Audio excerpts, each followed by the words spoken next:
৫ আগস্টের পর আওয়ামী লীগের রাজনীতি শেষ। শেখ হাসিনার ঠিকানা আর বাংলাদেশ হবে না এবং দলটি সহ তাদের গুপ্ত দোসরদের নির্মূল করা হবে, এমন মন্তব্য করেছেন ডাকসু ভিপি সাদিক কায়েম।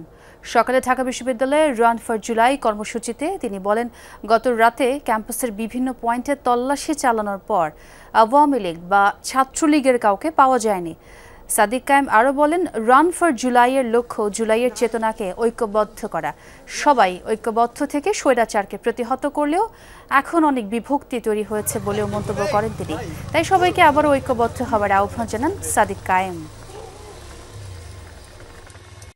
আমাদের মধ্যে যে বিভাজন তৈরি হয়েছে, তো এটা খুবই অনুচিত। আজকে এই বিভাজনগুলো দেখে পুরো জাতি কষ্ট পাচ্ছে, শহীদরা কষ্ট পাচ্ছে, শহীদ পরিবারগুলো কষ্ট পাচ্ছে। তো এখনই সময় আমাদের ঐক্যবদ্ধ হওয়ার। একই সাথে যারা পতিত ফ্যাসিস্ট আছে বাংলাদেশে, তাদের রাজনীতির ক্লোজ হয়ে গেছে। ৫ আগস্ট তারা দেশ থেকে পালাইছে, তারা মরে গেছে, এখন তাদের থেকে পচা দুর্গন্ধ বেরোতেছে। বাংলাদেশে খুনি হাসিনা, নিষিদ্ধ ছাত্রলীগ, যুবলীগ, এদের রাজনীতি করার কোনো অধিকার নাই।